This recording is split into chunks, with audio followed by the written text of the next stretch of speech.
रुद्र कहते हैं।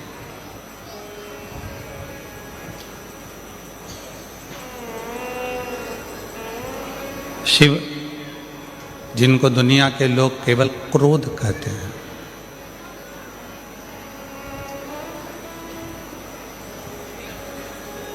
पर रुद्र क्रोध शिव नहीं, शिव शांति की मूर्ति है,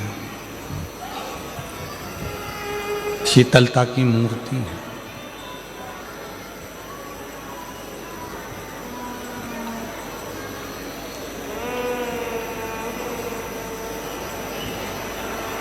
और जिसमें बहुत बड़प्पन होता है उसमें शीतलता होती है। अभी एक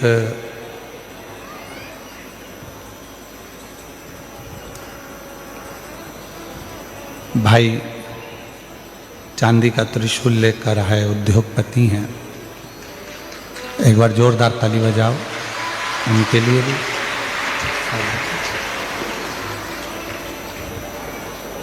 हमने देखा बहुत सारे लोग खड़े थे, पर उनकी नम्रता के साथ में उन्होंने त्रिशूल का स्मरण कर कर भेंट किया। ऐसे कई उदाहरण आपकी और हमारी जिंदगी में रोज प्रतिदिन देखने को मिलते हैं, प्रतिदिन दर्शन को मिलते हैं। व्यक्ति की जितनी बड़प्पन होती चली जाती है, व्यक्ति जितना विद्वान होता चले जाता है, उसमें धन वैभव प्रतिष्ठा यश कीर्ति आदि कादिक जब उसमें बढ़ने लगे तो उसका सबसे बड़ा एक गुण जिंदगी में आ जाता है, उसकी नम्रता, उसकी सरलता।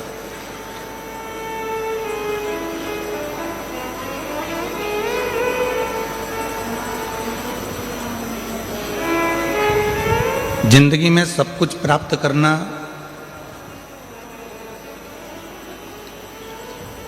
बहुत सरल है, पर सरलता को प्राप्त करना बहुत कठिन है, बहुत कठिन।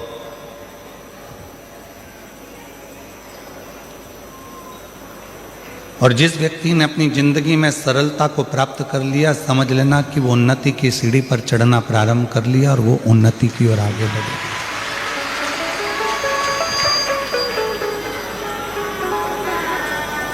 देवताओं को केवल देव कहते हैं, पर मेरे ओगढ़दानी को तो देवों के भी देव महादेव कहते हैं। ये केवल महादेव संबोधन कोई छोटा मोटा संबोधन नहीं है कि जिसमें हमने भगवान को महादेव कह दिया। महादेव संबोधन वो संबोधन है कि सारे देवताओं के भी हृदय में जो निवास करते हैं। कोई भगवान विष्णु से जाकर पूछे कि आप किसकी आराधना करते हो, तो भगवान नारायण कहेंगे मैं शिव की आराधना करता हूँ। कोई भगवान राम जी से जाकर पूछे कि आप किसकी आराधना करते हैं, तो भगवान राम कहेंगे मैं शिव की आराधना करता हूँ। कोई भगवान कृष्ण से जाकर पूछे कि आप किसकी आराधना करते हो, तो भगवान कृष्ण कहेंगे मैं शिव की आराधना करता हूँ। कोई आद्य शक्ति माँ दुर्गा भवानी जगत जननी अम्बा से जाकर पूछे, जगदम्बा से जाकर पूछे कि आप किसकी आराधना करते हो, तो कहेंगे मैं शिव की आराधना करता हूँ। कोई परम शक्ति, कोई पितृ, कोई कुलदेव, कोई ग्राम देव, कोई स्थान देव से जाकर पूछे आप किसकी आराधना करते हो, तो सारे देवता कहेंगे हम शिव की आराधना करते हैं।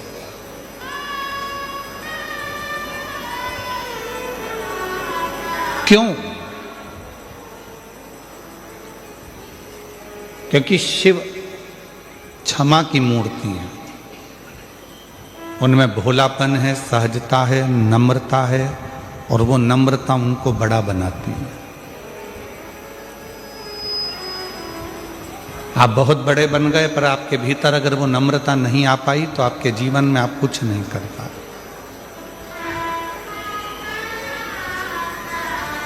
आपकी जिंदगी में नम्रता, सहजता, सरलता ही आपके जीवन को सफलता देती है।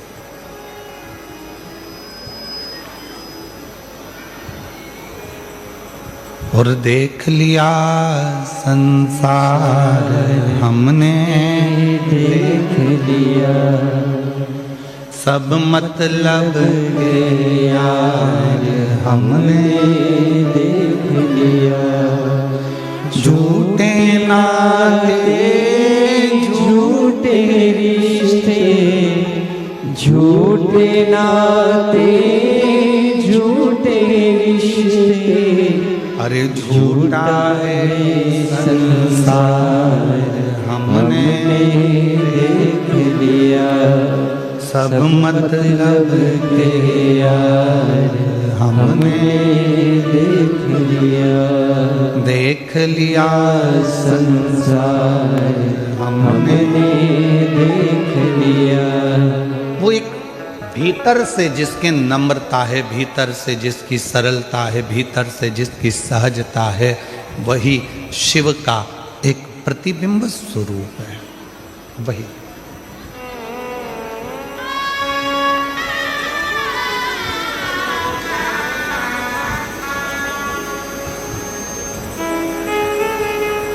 छोटू भाई, जब मिश्रा जी और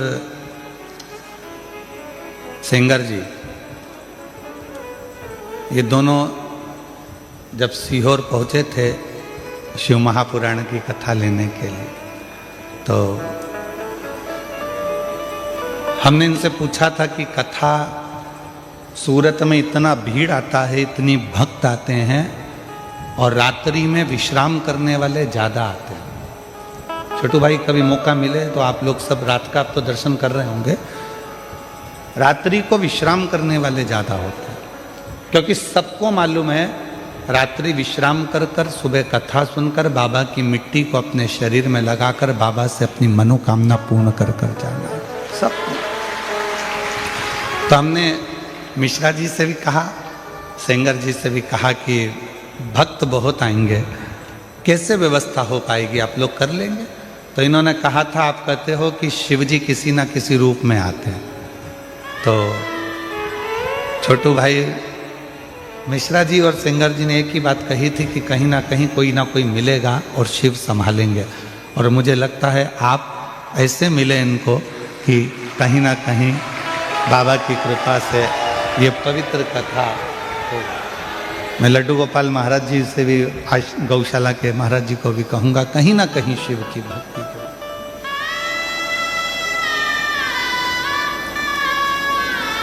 और कल की सूचना मिली हमको, इतना ट्रैफिक मुंबई में भी कथा करी तो भी इतने घंटे का जाम नहीं लगा, जो तुम इतनी लाखों की संख्या में पहले दिन आ गए कि पूरी गाड़ियां ठस ठस रही।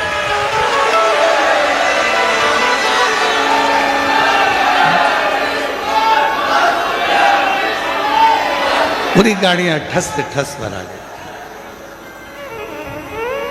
पर एक निवेदन आप लोगों से कहेंगे, आप लोग अगर स्वीकार करेंगे तो, कि अपनी गाड़ियों को, चाहे मोटरसाइकिल हो, चाहे फोर व्हीलर हो, चाहे ऑटो हो, चाहे रिक्शा हो, उसको धीरे धीरे चलाओ, आराम से चलाओ। कथा में आए हो तो ये सोच कर जाओ कि हो सकता है कि 1 घंटे कथा ज़्यादा चल गई, इसलिए हमको घर पहुंचने में 1 घंटे की देरी रहेगी। पर धीरे धीरे आओ, थोड़ा स्लो चलो, हेलमेट लगा कर रखो, सीट बेल्ट बांध कर रखो और लक्ष्य ध्यान में रखो। थोड़ा धीमा धीमा आराम से जाओ, आराम से। एक होती है गाड़ी की चाबी, एक होती है बंगले की चाबी, एक होती है तिजोरी की चाबी, एक होती है फैक्ट्री की चाबी, एक होती है दुकान की चाबी, और एक होती है ऊपर छत पर जाने वाली दरवाजे की चाबी। इन सब चाबियों में सारी चाबियां जल्दी मिल जाती है। फैक्ट्री की चाबी भी आपको जल्दी मिल जाएगी, रखोगे जहां मिल जाएगी। और गाड़ी की चाबी भी जहाँ रखो वहाँ मिल जाएगी, लॉकर की चाबी भी मिल जाएगी, दुकान की चाबी भी मिल जाएगी। बस एक जगह की चाबी कहीं ना कहीं घूमती रहती है, वो छत की चाबी है, ऊपर जाने वाली चाबी। ये चाबी बड़ी मुश्किल से मिलती है, बड़ी मुश्किल। ढूंढते रहो, क्यों? छत की चाबी तुम्हारे पास है क्या? नहीं। छत की चाबी तुम्हारे पास है क्या? नहीं। छत की चाबी कहाँ रखी है जरा देखो। वो छत की जो चाबी होती है वो कहीं ना कहीं खो जाती है। उसी तरह संसार में, दुनिया में धन दौलत संपदा की चाबी तो कहीं पर भी प्राप्त हो सकती है, पर शंकर के पास जाने वाली चाबी खोई हुई है। उसको ढूंढना शिव महापुराण में है। उसको खोजने के लिए हम भगवान शंकर की अविरल कथा में आए। हम भगवान शिव की पवित्र कथा में उस चाबी को खोजने के लिए, उस चाबी।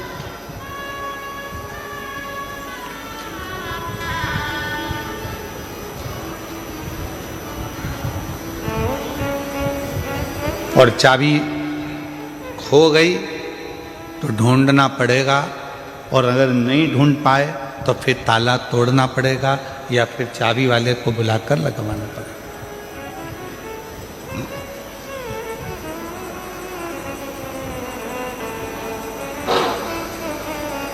दुनिया के लोग कहते हैं कि शिव मिलेगा कैसे,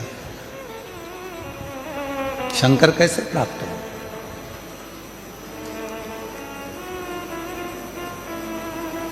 शिव को प्राप्त करना कोई कठिन विषय नहीं है।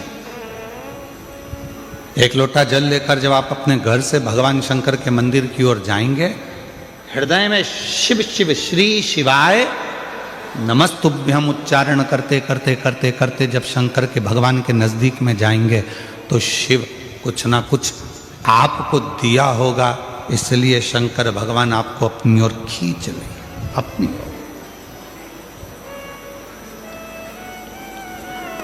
हर कोई सा पाना और हर कोई सा नट हर जगह पे फिट नहीं होता। नट जानते हो? अरे बोलो तो जम के। पाना जानते हो? गाड़ी में वो नट को कसने वाला। हर कोई सा पाना और हर कोई सा नट हर जगह पर फिट नहीं होता है। जो नट जिस स्क्रू के लिए बना हुआ है वो उसी में फिट होता है।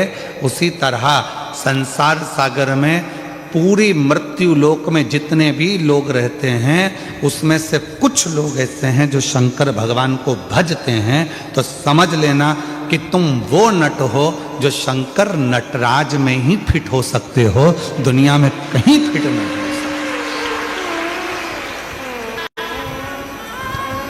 किसी की सामर्थ्यता नहीं कि आपको वो फिट कर दे।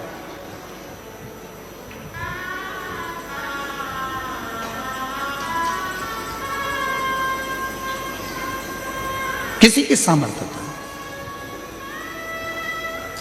एक बड़ा सुंदर प्रसंग आता है भगवान शंकर की परम भगत हनुमान जी महाराज की माता मां अंजना जी। शिव जी की परम भगत थी माता अंजना। संतान का सुख नहीं था माता अंजना के,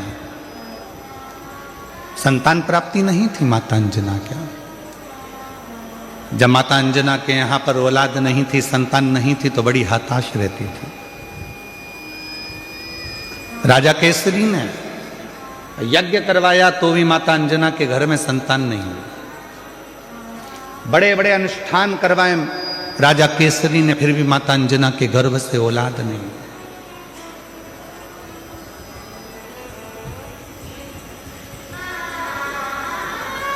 बहुत कठिन। यज्ञ करवाए, अनुष्ठान करवाए, साधना करवाई, व्रत करवाए, उद्यापन करवाए, पर अंजना के घर में, मां अंजना के यहाँ संतान का सुख नहीं। सब कुछ करा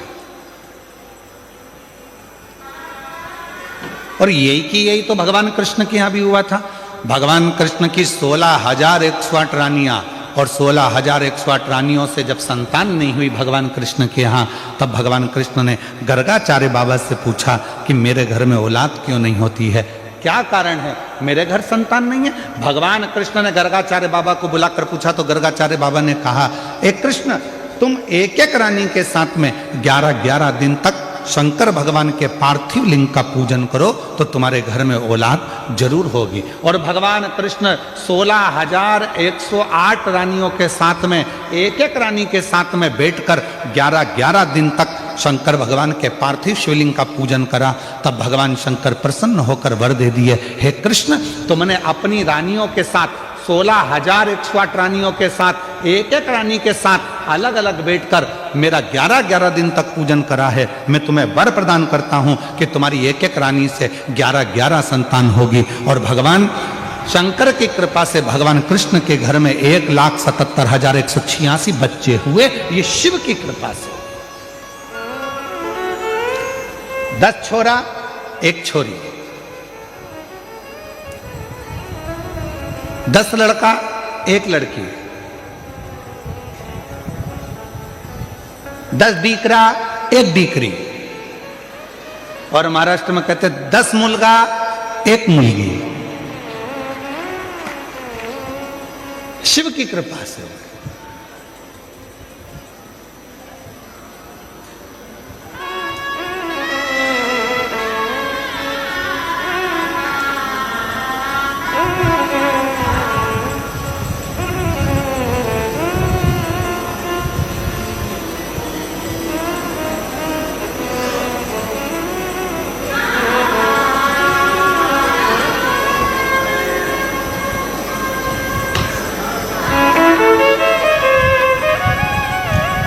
आज हम जब जहाँ ठहरे हुए हैं तो हम जिस जगह पे ठहरे हैं उसके सामने वाली बिल्डिंग में से आज कोई हाथ हिलाकर पूछ रहा था, केम छो?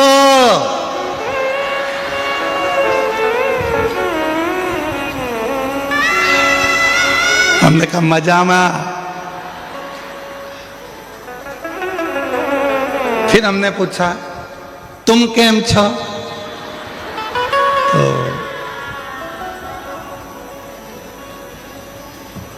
वो बोला, नीचे वाले तुमसे मिलने नहीं दे रहे तो क्या केम छो? मिलने भी तो दे।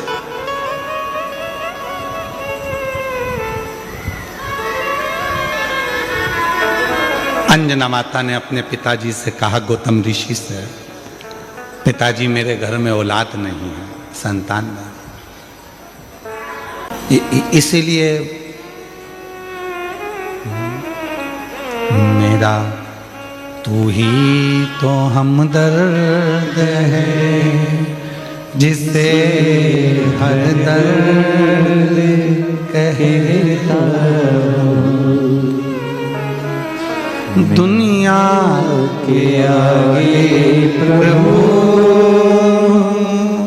चुपचाप मेरे दुनिया के आगे प्रभु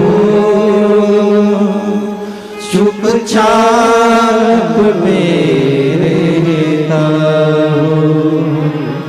मेरा तू ही तो हमदर्द है, जिसे हर दर्द कहता मेरा तू ही तो हमदर्द है, जिसे हर दर्द कहता आया नजर ना कोई भी अपना, जब मुझको दरकार थी, जब मुझको दरकार थी, तब मेरे पथ का जीवन के रथ का तू ही बना सारथी, तू ही बना सारथी। भोले ने करी हर कदम पे ये मेहरबानियाँ, मेरा तू ही तो हमदर्द है, जिसे हर दर्द कहता हूँ, मेरा तू ही तो हमदर्द है, जिसे हर दर्द कहता हूँ। किससे कहें? ब्रह्मा ब्रह्म लोक में रह रहे हैं, भगवान विष्णु वैकुंठ लोक में रह रहे हैं, इंद्र इंद्र लोक में रह रहे हैं, गरुण गरुण लोक में रह रहे हैं, वरुण वरुण लोक में रह रहे हैं, सब अपने अपने लोक में निवास कर रहे हैं। केवल एक 33 कोटि देवता में केवल एक देवता है, वो देव अधिदेव महादेव है, जो इस पृथ्वी पर रहता है, और उससे जो कहा जाता है वो दिल से सुनकर हमारी झोली खुशियों से भर दे। एक देव, और वह देव अधिदेव महादेव। बोल बम का नारा है, सारी समस्या का हल श्री शिवाय। केवल एक देव है, और वह देव अधिदेव महादेव है, जो पृथ्वी पर रहते हैं, मृत्यु लोक में रहते हैं। कभी आपने शंकर भगवान को किसी सिंहासन पर नहीं देखा, कभी आपने शंकर भगवान को किसी ऊंचे स्थान पर नहीं देखा। शंकर भगवान को देखा तो एक पत्थर पर, एक पर्वत पर, एक पहाड़ी पर बैठे हुए देखा। क्यों? ये पहाड़ी, ये पत्थर, ये पर्वत सब मृत्यु लोक में हैं, इसलिए मेरा शिव भी इस पृथ्वी लोक में, मृत्यु लोक में रहता।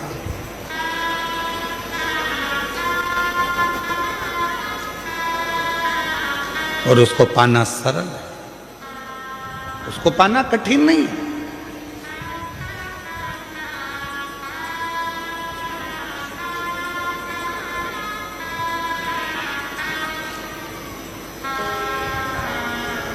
शिव कथा कह रही है, माता अंजना के घर में औलाद नहीं थी।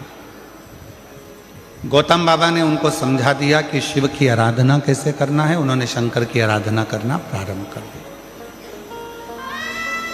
कोई साधारण भक्ति माता अंजना ने नहीं करी, शिव जी से लगन लगाकर बैठ गई। शंकर भगवान से अब केवल संतान नहीं, शंकर भगवान को तो अब ये विचार कर कर बैठी है कि मेरे घर में अगर औलाद हो तो शिव ही मेरे घर में संतान के रूप में जन्म। इतनी श्रेष्ठ भक्ति माता अंजना ने कर ली, इतनी प्रखर भक्ति माता अंजना ने कर ली। और मेरी कई जीजियां कहती हैं, एक पत्र है उसमें उन्होंने लिखा,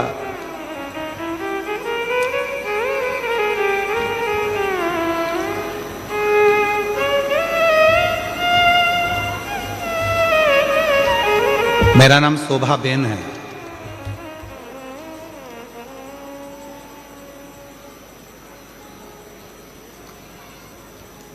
मैं सूरत से हूं। गुरुदेव कहीं बैठी हूं सूरत से, शोभा बेन। शादी के 27 साल निकल गए थे, पर औलाद का सुख नहीं हुआ। 27 वर्ष शादी के निकल गए। सूरत से हैं शोभा बेन, अगर कहीं बैठी हों और बच्चों को लेकर आई हों तो व्यासपीठ पर लेकर आ सकती हैं। 27 साल शादी के निकल गए, संतान का सुख नहीं हुआ। शादी के 5 साल तक तो डॉक्टर को दिखाया, इसके बाद 10 साल तक पूरे देवी देवता ऐसा कोई नहीं बचा और ऐसा कोई डॉक्टर नहीं बचा जिसका इलाज ना करवाया। मुंबई से लेकर दिल्ली, दिल्ली से लेकर अहमदाबाद, सूरत, हर जगह पर IVF भी करवाया, वो भी सफल नहीं हुआ। डॉक्टर ने आखिरी में मना कर दिया कि तुम माँ नहीं बन सकती। तब आस छोड़ दी, और आस छोड़ दी, अब विचार छोड़ दिया कि मैं कभी माँ नहीं बन सकती। 27 साल के बाद पहली बार टीवी पर कुछ सीरियल देख रही थी और चलाते चलाते चैनल पर आपकी कथा आ गई और उसको सुना तो आपने शिव भगवान के पशुपतिनाथ व्रत और सफेद आंकड़े की जड़ का प्रयोग बताया, जो करा। फिर आपके मुंह से सुना कि पंडाल में बैठकर जो मांगा जाता है वो मिलता है।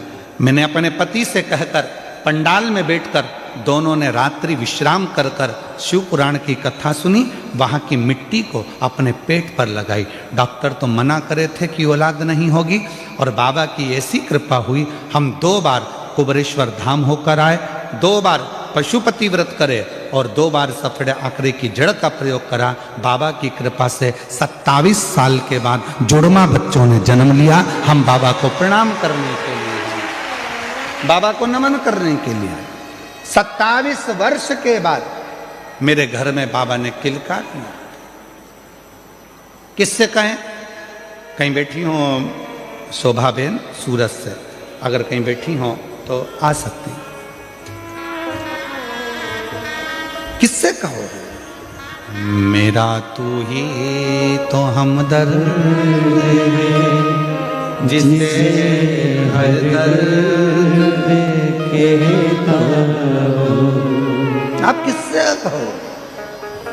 ब्रह्मा जी ब्रह्मलोक में बहुत दूर हैं, भगवान विष्णु बैकुंठ में है, इंद्र लोक में बैठे हुए हैं। हम अपना दर्द किससे कहने जाएंगे? हम अपना दुखड़ा किससे कहने जाएंगे? हम अपनी तकलीफें किससे कहने जाएंगे? हम हमारा कष्ट किससे कहने के लिए जाएंगे? तो सारे देवताओं ने अपना अपना स्थान चुना। आखिरी में शंकर भगवान को बुलाया गया और शिव जी से कहा, सारे देवताओं ने अपना अपना स्थान चुन लिया है, तुम कहाँ रहना पसंद करोगे? पृथ्वी पर कोई रहना नहीं चाहता। क्यों? क्योंकि दुनिया के लोगों के दुखड़े इतने ज़्यादा हैं, रोज आएंगे, रोज दुखड़ा रोएंगे, रोज आएंगे, रोज तकलीफ कहेंगे, तो कोई देवता पृथ्वी पर नहीं रहना चाहता। आप बताओ, आप कहाँ रहना चाहते हो? शंकर भगवान ने कहा, मैं पृथ्वी पर रहने को तैयार हूं, मृत्यु लोक में रहने को तैयार हूं। तो भोले बाबा, आपको सबके दुखड़े सुनना पड़ेंगे। भोले बाबा, आपको सबके दुखड़े सहना पड़ेंगे। आपको सबके दुखड़े सुनकर उनके दुखड़ों को समाप्त करना पड़ेगा। शंकर भगवान ने कहा, मैं पृथ्वी पर रहने को तैयार हूं और सबके दुखड़े सुनने को तैयार हूं और सबके दुखड़े समाप्त करने को तैयार हूं। मैं तैयार हूं।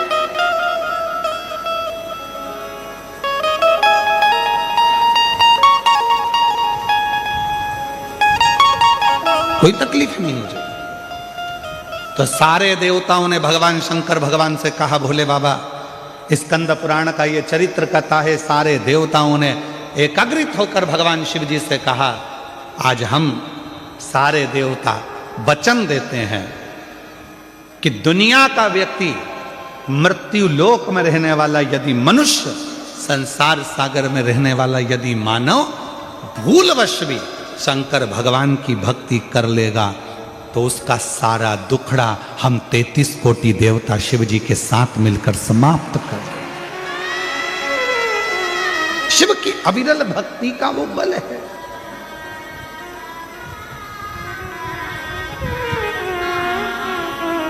मेरा तू ही तो हमदर्द है, जिसे हर दर्द कहता हूं।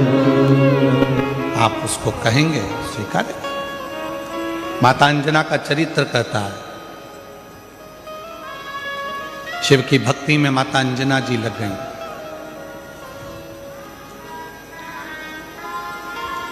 ऐसी मेरी माता अंजना ने भगवान शंकर की अविरल भक्ति करी, ऐसी भक्ति करी, परीक्षा ली। शंकर भगवान ने पार्वती जी को भेजा, भोलेनाथ जी ने जाकर कहो अंजना को कि क्या चाहिए, क्यों इतनी कड़क भक्ति कर रही हो, किस लिए? अंजना देवी के पास में पार्वती जी पहुंची और कहा, क्या चाहिए? अंजना ने कहा, मुझे संतान चाहिए। संतान? हाँ। कैसी संतान? तो कहा, जिस शंकर भगवान की मैंने पूजन करी है वही शिव मेरे पुत्र के रूप में जन्म ले, बस ऐसी ही मेरी कामना है, ऐसी ही मेरी कामना है, और कुछ।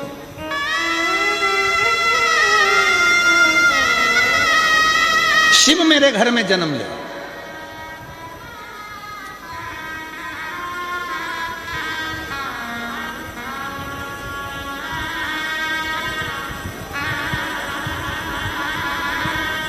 पार्वती जी ने शिव जी से कहा, अंजना माता चाहती हैं आप उनके घर में जन्म ले लो। शंकर भगवान ने कहा कि मैं आजन्मा हूं, मेरा कभी जन्म नहीं होता। भगवान नारायण राम जी का रूप धर सकते हैं, भगवान नारायण कृष्ण का रूप रख सकते हैं, भगवान नारायण दत्त का रूप रख सकते हैं, भगवान नारायण कल्कि रूप रख सकते हैं, भगवान नारायण परशुराम स्वरूप धर सकते हैं, पर भगवान शंकर बोले कि मैं कभी अपना रूप नहीं रख सकता, मैं आजन्मा हूं, जन्म और मृत्यु से मैं परे हूं, इसलिए मेरा कोई दूसरा जन्म नहीं हो सकता। आपका दूसरा जन्म नहीं हो सकता तो फिर कुछ तो कृपा करो। तब भगवान शंकर भगवान ने कहा तुम चिंता मत करो, अंजना के गर्भ से मेरा ही एक अंश प्रकट होगा जिसका नाम स्वयं पवन पुत्र हनुमान होगा, लोग उसे हनुमान कहें। तुम क्यों चिंता करते हो? ठीक है प्रभु। और आया समय और माता अंजना के गर्भ से भगवान श्री हनुमान जी महाराज का प्राकट्य। पर हनुमान जी महाराज का प्राकट्य तो हुआ, पर शिव जी की एक लीला है, आपको मालूम है? देवता देते हैं पल्ला झाड़ कर और मेरा महादेव देता है छप्पर फाड़ कर। अभी तक अंजना माता के गर्भ से एक भी औलाद नहीं थी, पर भगवान शिव ने कृपा कर दी तो अंजना जी के गर्भ से भी 6 बच्चों ने जन्म लिया। आप लोग कथा में श्रवण करे हैं पूर्व में, हनुमान गतिमान रतिमान मतिमान व्रतिमान, ऐसे हनुमान जी के कई भाई हुए, कई भाई हनुमान जी के हुए। और हमने पहले भी कहा है, जिसकी फैक्ट्री ना चलती हो, बहुत दुकान ना चलती हो, तो हनुमान जी के पाँव का थोड़ा सा सिंदूर लेकर यदि उस सिंदूर को किसी भी फैक्ट्री या दुकान में हनुमान जी के छोटे भाई गतिमान के नाम से अगर एक बिंदी भी सिंदूर की रख दी जाती है तो वो दुकान और फैक्ट्री भी झड़के से चलना प्रारंभ हो जाती है। गतिमान हनुमान जी के छोटे भाई, एक हनुमान जी के छोटे भाई हैं मतिमान। जब व्यक्ति डिप्रेशन में जाता है, एकाग्र चित्त नहीं रह पाता है, पढ़ने बैठता है पर एकदम मन नहीं लग पाता है, तो मतिमान का स्मरण किया जाता है, हनुमान जी के 3 नंबर के भाई का मतिमान।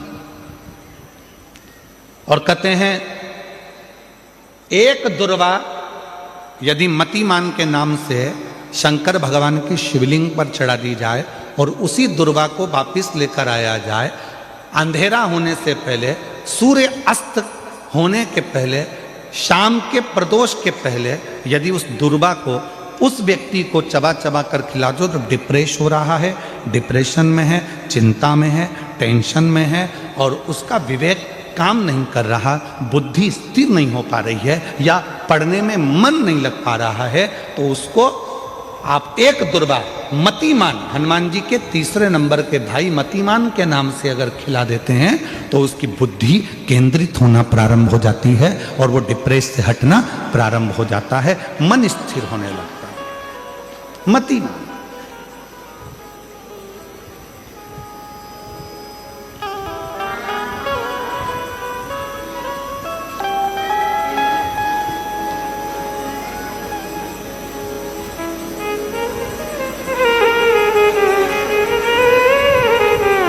और एक नाम आता है व्रतिमान।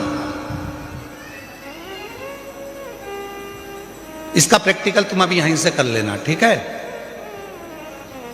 चलते चलते मालूम पड़े तुम्हारी पार्किंग यहां से आधा किलोमीटर दूर है, ठीक है? अरे बोलो तो जम के, आधा किलोमीटर दूर तुम्हारी पार्किंग है और तुम्हारी उम्र लगभग बहुत हो गई, मालूम पड़े तुम थोड़े वृद्ध हो गए हो और तुम्हारा घुटना दुख रहा है, तुम्हारी कमर दुख रही है, चलते चलते बड़ी मुश्किल से तुम कथा स्थल तक पहुँचे हो। अब मन में आ रहा है कि मुझे वापस पार्किंग तक जाना है, कैसे जाऊंगी, पाँव तो दुख रहा है। तो एक काम आज चलते चलते करना कि कहीं सीवर वाला महाराज झूठ तो नहीं बोल रहा है, तो प्रैक्टिकल करके जाना। क्या करोगे? यहाँ से जाते समय आप जब जा रहे हो और आपके शरीर का कोई अंग जब दुख रहा है तो श्री शिवाय नमस्तुभ्यम कहकर श्री व्रतिमान हनुमान का स्मरण करो। किसका स्मरण करना है? जम के बोलो, व्रतिमान हनुमान। व्रतिमान हनुमान का स्मरण करके कहीं पर भी बैठकर अपने पांव की छोटी वाली जो उंगली है उसको जम के दबाना और दबाने के बाद चल देना। जिस जगह पर भी दर्द हो रहा होगा मेरा बाबा आपको मंजिल तक पहुंचाएगा, दर्द होने नहीं देगा। कल नहीं करना, प्रैक्टिकल आज ही करना। काल करे सो आज कर।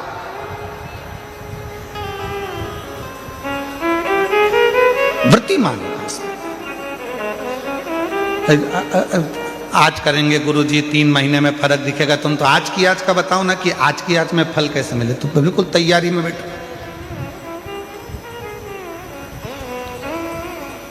जाते जाते व्रतिमान हनुमान भगवान श्री शिवाय नमस्तुभ्यम का स्मरण कर कर एक ऊर्जा के साथ, ताजगी के साथ चलते जाओ। शिव थोड़ा बहुत नहीं देते, मेरे भगवान देते हैं छप्पर फाड़ कर।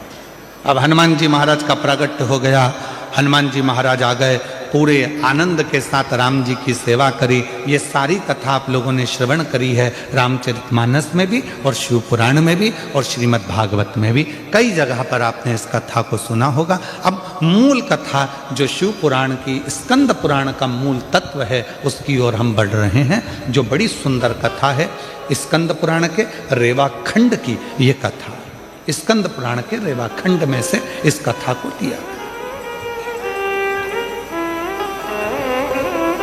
स्कंद पुराण का रेवाखंड कथा है, हनुमान जी महाराज राम जी के साथ में लंका पर चढ़ाई कर दिए, विजय प्राप्त कर लिए, आ गए। पुष्पक विमान में बैठकर मां सीता को लेकर आ रहे थे। अब आइए मुख्य कथा, स्कंद पुराण शिव पुराण की वो कथा जो अपने अंदर अपने को उतार आ रहे हैं। राम जी बैठ गए पुष्पक विमान में, मां जानकी साथ में, विभीषण, हनुमान सब साथ में चल दिए। बीच में स्थान आया, हनुमान जी ने कहा प्रभु ये वो भूमि है जहां मेरी मां अंजना रहती है, जहां मेरी माता अंजना यहां रहती है, ये वो भूमि है। राम जी ने पुष्पक विमान को आदेश दिया, हे पुष्पक नीचे होइए, इस भूमि पर, अंजना माता की इस भूमि पर पुष्पक को रोका। हनुमान जी पुष्पक विमान से नीचे उतरे। हनुमान हमें तुम्हारी मां से मिलना है। जिस हनुमान ने लंका पर विजय प्राप्त करा दी, जिस हनुमान ने लक्ष्मण को संजीवनी बूटी ला कर दे दी, उस हनुमान जी की माता से मुझे मिलना है। हनुमान जी ने हाथ जोड़कर कहा प्रभु माता से तो मिला दूंगा, मना नहीं है, पर मेरी माता सबसे ज्यादा यदि आराधना और साधना करती है तो शिव की करती है। राम जी ने जो शब्द कहा प्रत्येक व्यक्ति के दिल में वो शब्द छूना चाहिए। मेरे भगवान राम बोले हनुमान, जब किसी शंकर के भक्त का दर्शन होता है, शंकर तो कभी नहीं मिलते, पर शंकर का यदि कोई सही भक्त मिल जाता है तो समझ लेना कि शंकर का दर्शन उसी क्षण हो गया, उसी क्षण।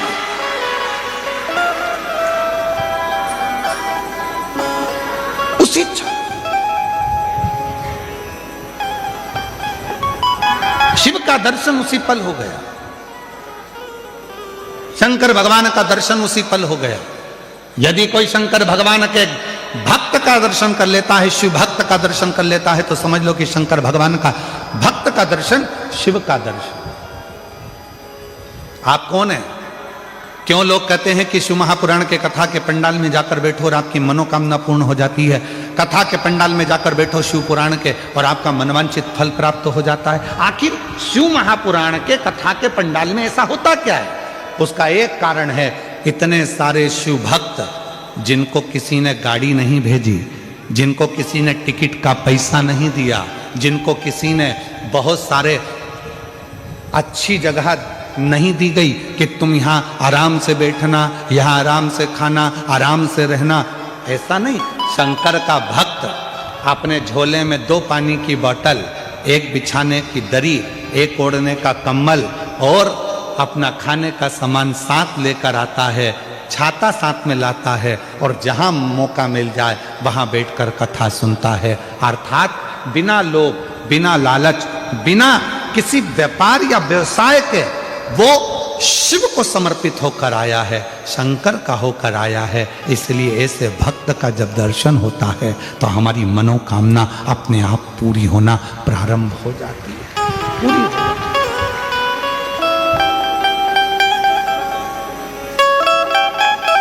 एक पत्र है, अच्छा है।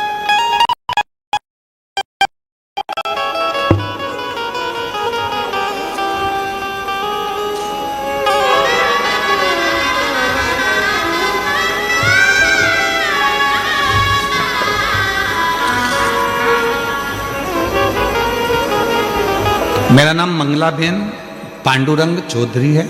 मैं डिंडोली सूरत में रहने वाली हूँ। कहीं बैठी हो तो हाथ हिला सकती हैं।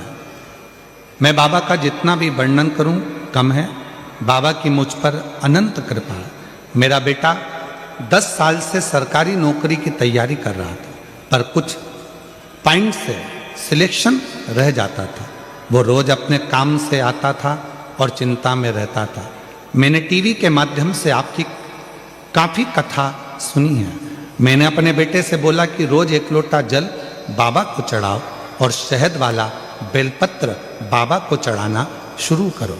बेटे ने वैसा ही किया और सच्चे मन से बाबा से प्रार्थना की। और मैंने बाबा की कथा जब सूरत में आई थी तब 7 दिन कथा का भ्रमण किया, बाबा से विनती की, बाबा आपकी कथा के पंडाल में रहकर कथा सुन रही हूँ। ऐसा सुना है जो कथा के पंडाल में रहकर कथा को श्रवण करता है उसकी मनोकामना आप पूरी करते हो। बाबा मेरे बेटे की सरकारी नौकरी में सफलता मिले। बाबा की कथा जब चालू हुई तब मेरी बहू ने पशुपति व्रत भी रख लिया। मेरे 6 साल का पोता अथर्व भी बाबा से विनती करता और बाबा ने हमारी विनती को स्वीकार करा। श्रद्धापूर्वक नमन करने के लिए आज मैं आई हूँ। आज मैं बाबा को धन्यवाद देती हूँ कि मेरे बेटे का सिलेक्शन सरकारी नौकरी मिल गई है और मेरे बेटे का नाम सचिन पांडुरंग चौधरी है जो अहमदाबाद के सरकारी टीचर बन गया है। मैं बाबा को यहाँ प्रणाम करने के लिए आई हूँ, बाबा को नमन करने के लिए। अगर कहीं बैठी हो तो आ सकते। शिव को कहो, शंकर को कहो, वो सुनता है महाराज और हृदय से देता भी, हृदय से देता। शिव कथा कह रही है। हनुमान जी ने कहा ये मेरी माता अंजना का गांव है और माता अंजना यहां रहती हैं, पर वो शिव की परंपरा। राम जी ने कहा हनुमान जब किसी शंकर भगवान के भक्त का दर्शन होता है, शिव भक्त का जब कभी दर्शन होता है और वो शिव भक्त अपनी दृष्टि से हमको देख लेता है तो निश्चित है हमारे आधे से ज्यादा दुख उसी पल खत्म हो जाते हैं, समाप्त हो उसी क्षण।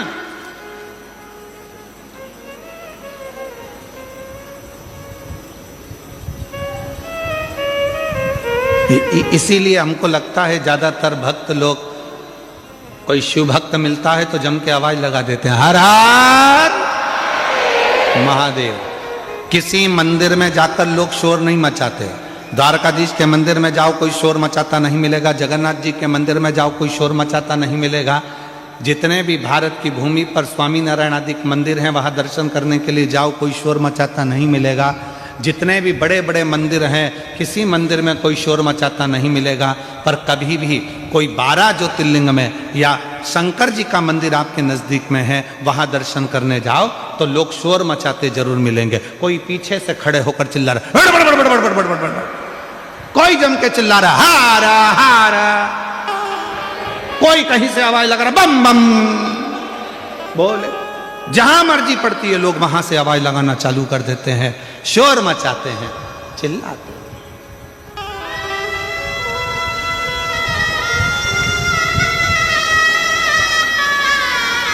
का नाम लेकर।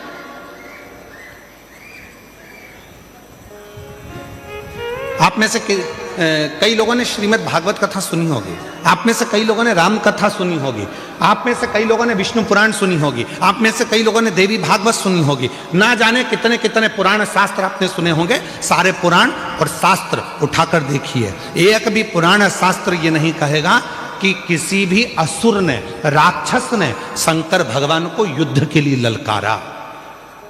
जितने भी असुर ने ललकारा वो सबने भगवान को ललकारा, विष्णु जी को ललकारा, ब्रह्मा जी को ललकारा, इंद्र को ललकारा, युद्ध के लिए देवी को ललकारा।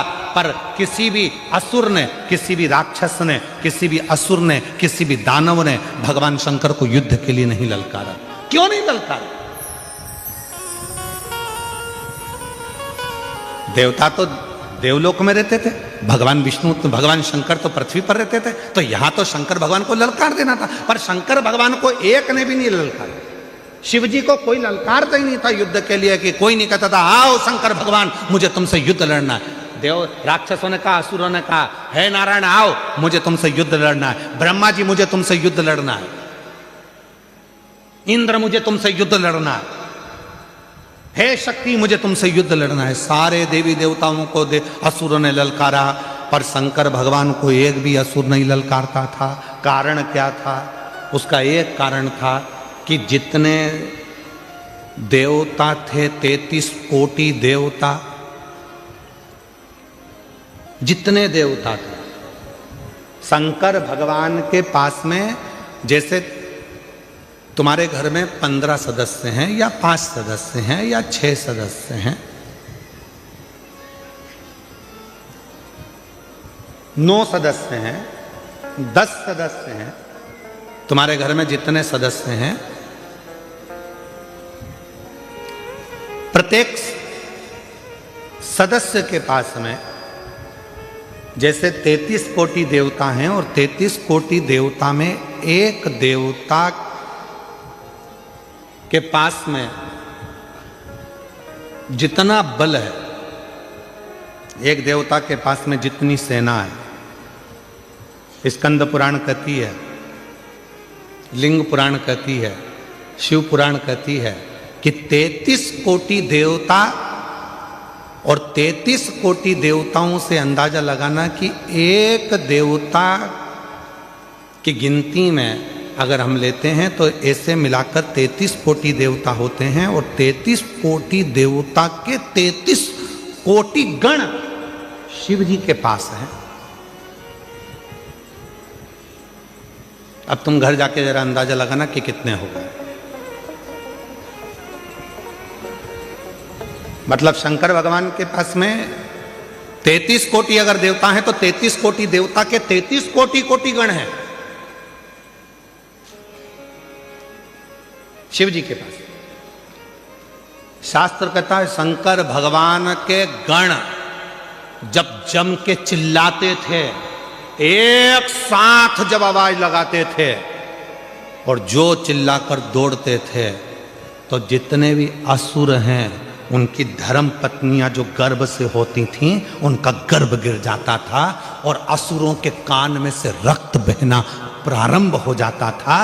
युद्ध की तो जरूरत ही नहीं पड़ती थी, गणों के चिल्लाने से ही असुर मर जाते थे, प्राण छूट जाते थे चिल्लाने से।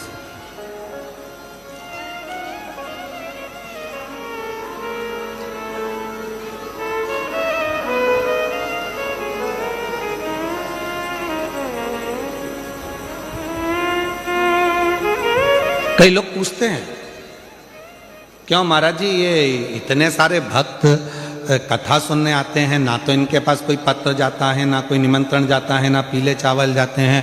अगर कोई राजनेता को भी सभा करना पड़ती है तो गाड़ियां लगाना पड़ती है, गाड़ियां भेजना पड़ता है, तब लोगों को बुलाना पड़ता है। और साथ में बुलाओ तो बुलाओ, भोजन का टिफिन भी हाथ से दो और उनके लिए पूरी व्यवस्था करो, कुर्सी लगाओ, ये लगाओ, वो लगाओ, सम्मान दो, गाड़ी भेजो, घोड़ा भेजो, समय पे लाओ, समय पे छोड़ के आओ।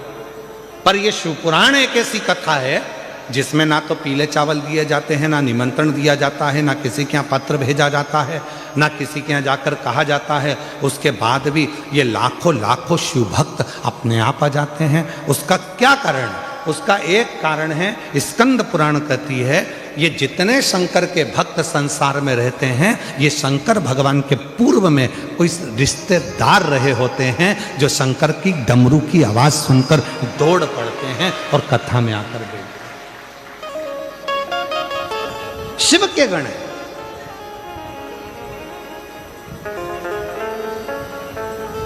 इसलिए महादेव नमन चरणों में स्वीकार कीजिए, सबका किया है मेरा भी उद्धार कीजिए, उद्धार कीजिए।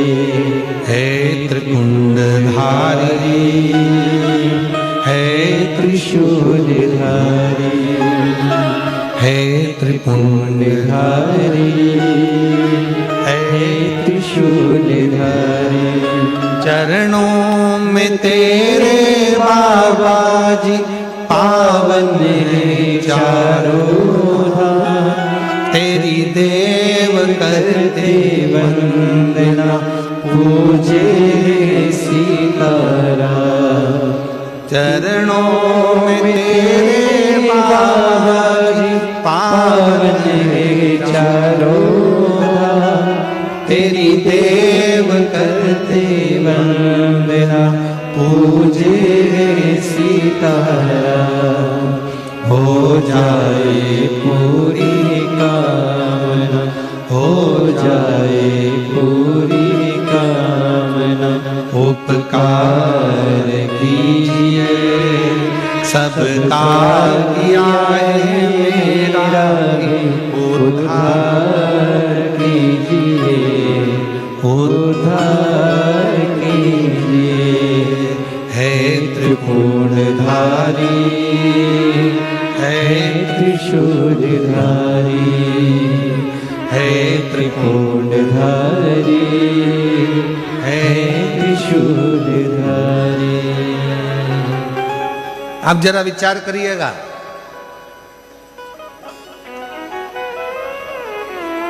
शिव के गण इतने प्रबल हैं, एक बार यदि जाग जाएं तो दुनिया में किसी की सामर्थ्यता नहीं है जो इनके आगे टिक जाए।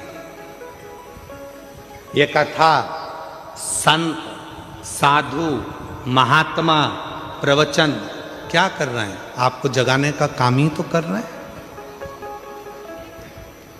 ये जगाने का ही तो काम कर रहे हैं। आज जो बांग्लादेश में हो रहा है, हिंदुओं को पूछकर जिंदा की जिंदा लटका कर उसमें आग लगाई जा रही है। आज जो बांग्लादेश में हो रहा है, हिंदुओं को पूछकर जो जिंदा लटका कर आग लगाई जा रही है, वो दिखाया जा रहा है, वो दिखाने का प्रयास कर रहे हैं।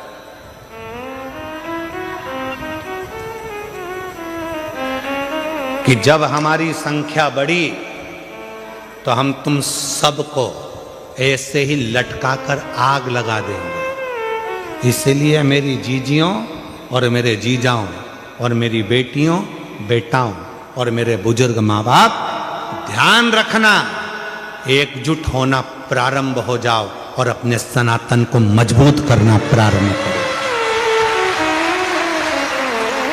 अपने सनातन को मजबूत करना प्रारंभ करो, वरना आने वाला समय बड़ा विचित्र हो, बड़ा विचित्र।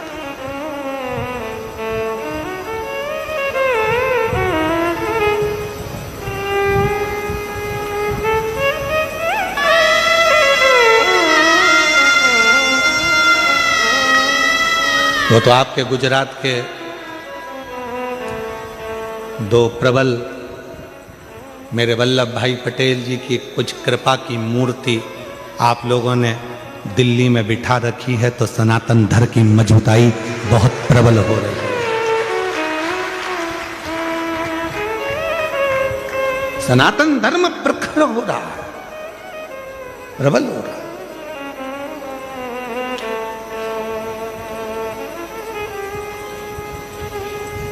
और उसकी प्रबलता आपको करना है। अंजना माता को देखो, अंजना माता की कथा को देखिए, अंजना माता के एक भाव को देखिए। भगवान राम कह रहे हैं, सुनो हनुमान, अगर शंकर भगवान का कोई भक्त, शिव की आराधना करने वाला, शंकर की साधना करने वाला, शंकर को भजने वाला, शंकर को स्मरण करने वाले, अगर उस शिव के भक्त का भी मात्र दर्शन हो जाए, जो शंकर को दिल में बिठाता है, वो हमको अगर एक बार देख भी लेगा तो हमारे दुख, हमारी तकलीफ, हमारा कष्ट मिट जाता है, हमारा दुख समाप्त हो जाता है।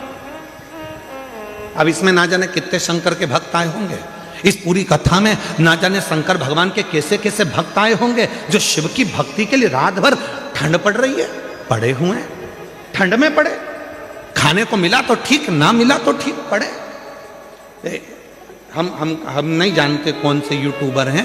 एक यूट्यूबर ने कोई रील डाली होगी और वो रील ऑफिस से, सीहोर से आशीष के पास आई, तो आशीष ने हमको रील दिखाई, तो उस रील में आशीष ने दिखाया कि कोई दुबई से भी एक बहन यहाँ आई हुई है और कथा के पंडाल में रात रात रुककर कथा का श्रवण कर रही है। वो दुबई वाली बहन कहाँ बैठी है? अगर बैठी हो तो मैं निवेदन करूँगा कि आप ही हैं, आ जाओ आ जाओ आ जाओ। ये दुबई से कथा सुनने के लिए आई और कथा के पंडाल में रात्रि विश्राम कर कर कथा का लाभ ले। और मैं उन यूट्यूबर को भी धन्यवाद दूंगा जिन्होंने इनकी रील डाली। अगर वो भी, अगर उनके, उसका नाम तो मुझे मालूम नहीं है और यूट्यूबर कौन सा है वो भी नहीं है ध्यान में, पर अगर वो यूट्यूबर अगर यहाँ बैठे हों तो मैं उनको भी निमंत्रण दूंगा कि वो भी पधारें, कि आपकी रील के कारण आज पूरा सनातन धर्म को ये मालूम पड़ रहा है कि शिव की भक्ति कैसे होती है, शंकर की साधना कैसी होती है, शिव की आराधना कैसी होती है, शिव भक्ति कैसी होती है।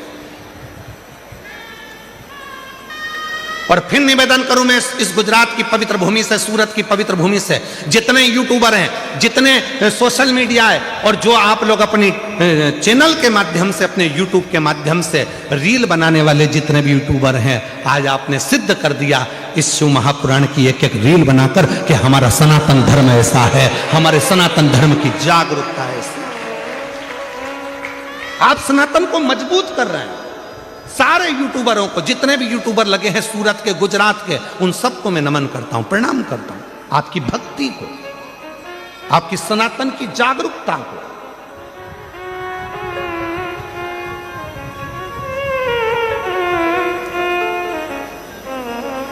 और महादेव नमन चरणों में स्वीकार लीजिए, सबका किया है मेरा भी उद्धार कीजिए, उद्धार कीजिए। है त्रिपुंडधारी, हे त्रिशूलधारी, हे त्रिपुंडधारी, हे त्रिशूलधारी। चरणों में तेरे बाबा जी पावन है चारों धाम, चरणों में तेरे बाबा जी पावन है चारों धाम। तेरी देव करते वंदना, पूजे सीताराम, हो जाए पूरी कामना, हो जाए पूरी कामना। उपकार कीजिए, सबका किया है मेरा भी उद्धार कीजिए, उद्धार कीजिए। हे त्रिपुंडधारी, हे त्रिशूलधारी। शिव कथा कर रही है, अंजना माता का राम जी कर रहे हैं, मात्र मुझे दर्शन हो जाएगा और वो अपनी दृष्टि से मुझे देख लेंगी, उतने में भी मेरा आनंद हो जाए। चलो हनुमान, चलो मुझे अंजना माता का दर्शन कर। जैसे ही सामने अंजना माता दिखी, राम जी ने झुककर प्रणाम किया, नमन किया।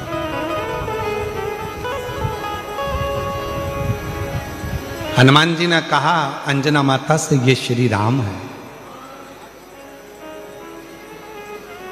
ये इनके छोटे भाई लक्ष्मण जी हैं, ये माता जानकी जी हैं। सबको मिलाया।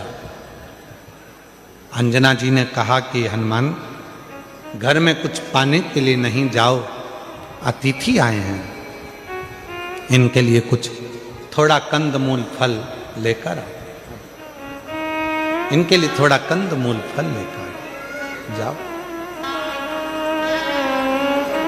अरे वाह वाह वाह, तेरी कृपा का क्या है भरोसा, कब किस पर हो जाए जरा सी हम पर कर दो, जरा सी हम पर कर दो। तेरी कृपा का क्या है भरोसा, कब किस पर हो जाए जरा सी हम पर कर दो, जरा सी हम पर कर दो। जिस पर भी हो गई तेरी कृपा करुणा, वो भव पार हुआ, भव पार हुआ। पापी हो चाहे जितना, उसका भी बाबा उद्धार हुआ, उद्धार हुआ। गिद्ध अजामन गणिका जैसे तेरे मन को भाए। बच्ची 2 दिन से रो रही है बाहर खड़े होकर, केवल उसको मिलना था। एक बार जोरदार ताली बजाओ, आज व्यासपीठ पे दौड़ के आई है। गिद्ध अजामन गणिका जैसे तेरे मन को भाए, जरा सी हम पर कर दो। मैंने कहा कि हनुमान जाओ, घर में कुछ पाने के लिए नहीं है, तुम जल्दी जाओ दौड़ के कंदमूल फल लेकर।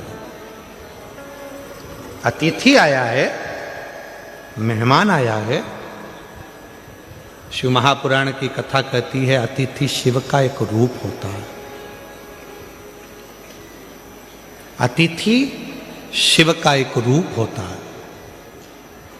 इसीलिए हमारे यहाँ सनातन धर्म में कहा, शिव महापुराण की कथा के पंडाल में अगर कोई रात्रि रुककर कथा का इंतजार कर रहा है, सुबह स्नान आदि कर कर भगवान शिव की कथा के लिए बैठा हुआ है, इंतजार में डूबा हुआ है, वो कोई साधारण नहीं है, स्वयं मेरा देव अधिदेव महादेव है, शिव है।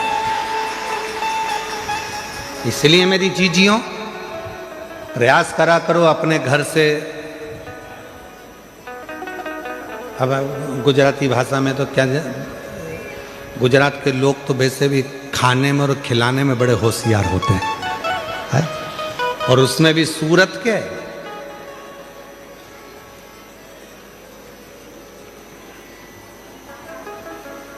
महाराज अपने घर से आया करो तो कोई वो थेपला, फाफड़ा, और भी कौन सा होता है,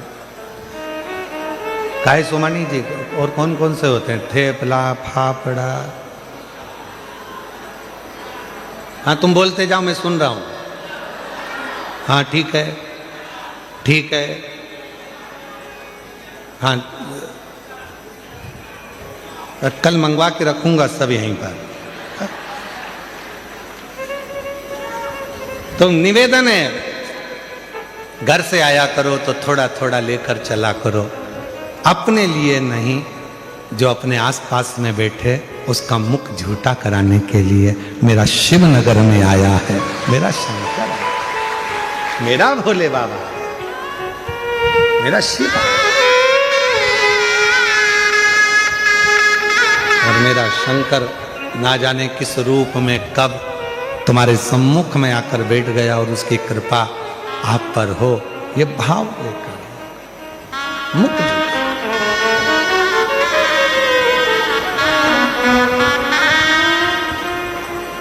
शिव कथा करे, भगवान शंकर का संवाद करा,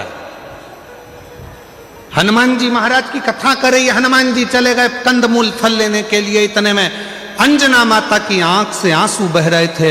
राम जी ने पूछ लिया, मां क्यों रो रही हो?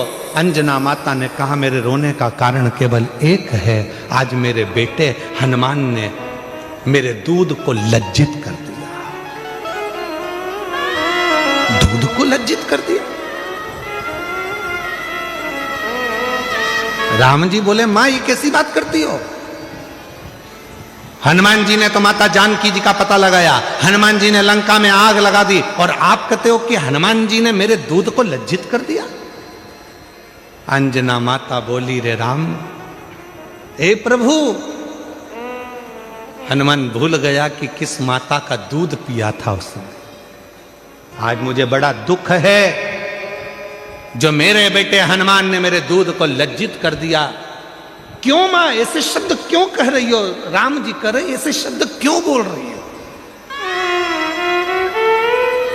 क्या बात है? अंजना माता ने कहा, इसलिए बोल रही हूं कि आपको अयोध्या से आकर सीता जी को लेने के लिए लंका जाना पड़ा। मेरे बेटे हनुमान को मैंने जो दूध पिलाया था वो दूध इतना प्रबल था, हनुमान चाहते तो तुम्हें लंका तक जाने की जरूरत नहीं पड़ती, सीता को लंका को उठाकर लेकर अयोध्या में आते। आज मुझे दुख है कि मेरा दूध आज लज्जित हो गया। हनुमान जी महाराज को लंका तो गए पर सीता को लेकर नहीं आए। आज दुख इस बात का है कि राम जी को लंका पर चढ़ाई करना पड़ी, उस रावण से युद्ध लड़ना पड़ा, उस मेघनाथ से युद्ध लड़ना पड़ा, उस कुंभकर्ण से युद्ध लड़ना पड़ा, इसलिए आज मेरा दूध लज्जित हो रहा है। हनुमान को तो जाना था, पूरी लंका को उठाकर लाकर अयोध्या में रख देना था, तो मैं गौरवान्वित होती, तो मुझ में गौरव होता। राम जी, आप नहीं जान पाएंगे कि इस माता ने जो दूध पिलाया है वो साधारण नहीं है। इस माता ने जो दूध पिलाया है वो साधारण नहीं है। छत्रपति वीर शिवाजी महाराज का एक प्रसंग याद आता है। एक किले से दूसरे किले पर जीजाबाई माता देख रही थी। छत्रपति वीर शिवाजी की माता जीजाबाई ने सामने देख रही थी और उस सामने के किले पर भगवा नहीं था, दूसरों का ध्वज लगा हुआ था। तब माता जीजाबाई जब देख रही थी तो उन्होंने शिवाजी से बुलाकर कहा, शिवा, ये सामने के किले पर मेरा भगवा लहरा नहीं रहा। शिवा कहते हैं, मां, उनके पास सेना ज्यादा है, हम आक्रमण नहीं कर पा रहे। जीजाबाई ने कहा कि कल तक सूर्य अस्त होने से पहले भगवा लहराना चाहिए उस किले के ऊपर। मां, सेना नहीं है इतनी हमारे पास, वो आप कर रही हो कि भगवा लहराना चाहिए। जीजाबाई ने कहा, छत्रपति वीर शिवाजी से वो किला सेना से नहीं मिलता, वो किला सीने में जब शिव बैठता है और शिवा जागता है तो भगवा आराम से लहरा सकता है। सीने में भगवा है और सीने में शिव है तो वो सेना भले ना हो, शिवाजी जाए और भगवा लहरा कर आए। छत्रपति वीर शिवाजी ने जितनी सेना थी उसी का साथ पकड़कर जो किले पर चढ़ाई करी और मां जीजाबाई के सामने उस किले पर भगवा लहरा गया। ये वीरता होना चाहिए, ये भी।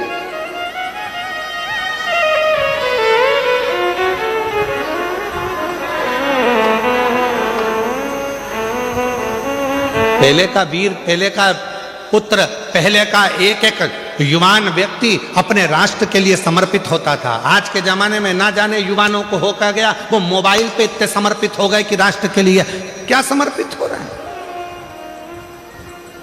वो मोबाइल पर इतने समर्पित हो गए। रात को 11-11 बजे तक तो मिस यू और विथ यू ही होता रहता है। एक शब्द और होता है, वो मैं लिख नहीं रहा हूं और ना बोल रहा हूं। कहां गया?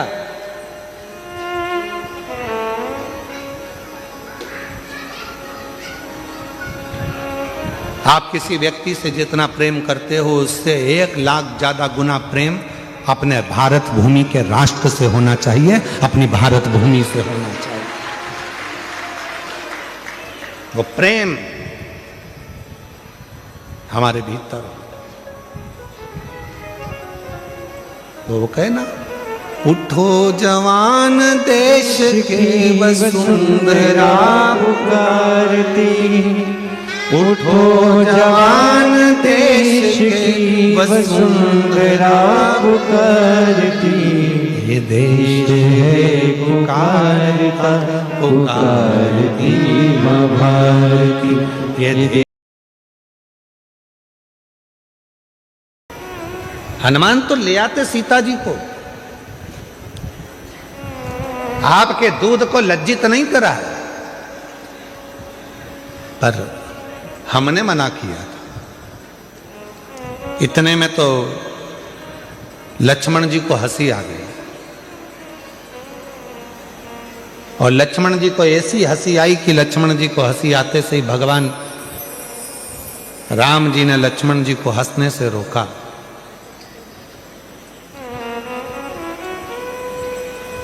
अंजना जी को ठीक नहीं लगा। जब बड़े बात कर रहे हों और उसमें अगर कोई बीच में यह उपहास करे तो ये श्रेष्ठता कहां है?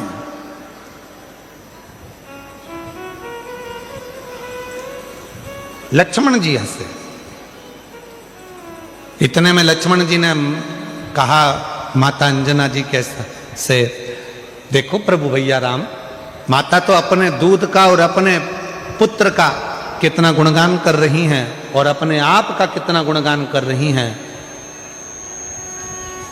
एक बार भी उन्होंने ये नहीं कहा कि लक्ष्मण के बाण से या राम जी के बाण से ये सब कुछ हो सका।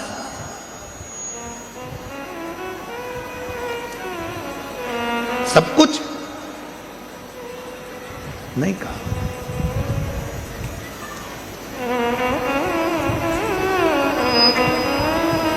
माता जानकी जी ने कहा, लक्ष्मण तुम्हारा कहने का मतलब क्या है? क्या मेरे दूध में वो प्रबलता नहीं है? क्या मेरे पुत्र में वो प्रबलता नहीं है? इतना तो कहना था। तब माता अंजना ने कहा, ठीक है लखन है लक्ष्मण, प्रभु राम की साक्षी में ये सामने पर्वत है, इस पर्वत के टुकड़े तुम अपने बाणों से कर दीजिए।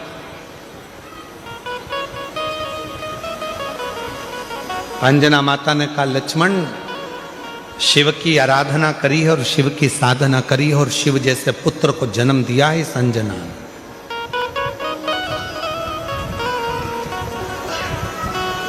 तभी एक बाण लक्ष्मण जी ने छोड़ा, पर वो पर्वत के 2 भाग नहीं हुए और माता अंजना ने अपने दूध की एक धार उस पर्वत पर फेंकी, जिस पर्वत के 2 टुकड़े हो गए और गर्जना हनुमान जी के कानों में पहुंच गई।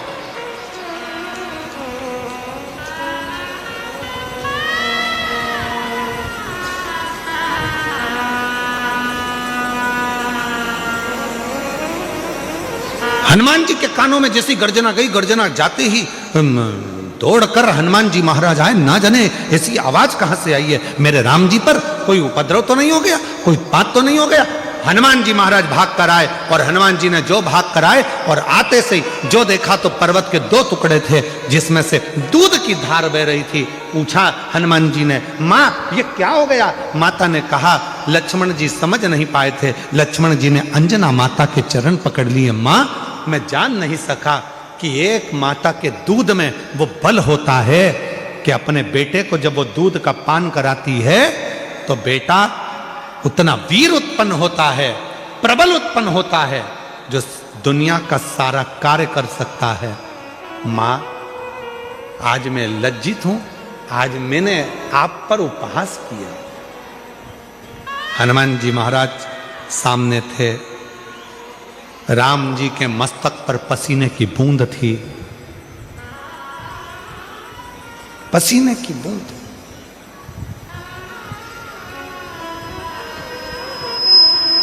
हनुमान जी बोले, मैं प्रभु राम जी के लिए जल लेकर। अंजना जी ने कहा, जल लेने तुम क्यों जाओगे?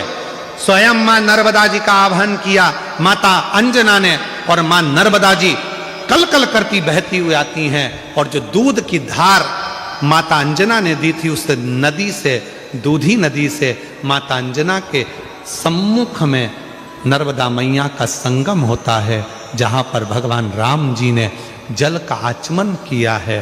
और जो आचमन राम जी ने करा, आज भगवान राम जी ने कह दिया, मां ये स्थान अब कहीं नहीं जाएगा। दुनिया के लोग जब मां नर्मदा जी की परिक्रमा करेंगे तो इस दूधी नदी के तट पर नर्मदा का संगम होगा। इस संगम का जो दर्शन करेगा वो अपने जीवन में शिव तत्व को प्राप्त करेगा, ऐसा भगवान राम जी ने वर दे दिया। आज भी जब नर्मदा जी की परिक्रमा करने वाले जाते हैं और वन क्षेत्र में भ्रमण करते करते दूधी नदी के पास में पहुंचते हैं, तो वहां नर्मदा और मां नर्मदा और दूधी नदी का संगम हुआ है, जहां शिव की आराधना लोग करते हैं और शंकर की भक्ति को प्राप्त करते हैं। शिव भक्ति ये कोई साधारण संवाद नहीं है। शिव महापुराण की कथा कहती है, भगवान शंकर का पवित्र चरित्र कहता है, जीवन में जिसने अपने शिव तत्व को प्राप्त करा, जैसे एक बार ब्रह्मा जी के मन में संशय उत्पन्न हो गया।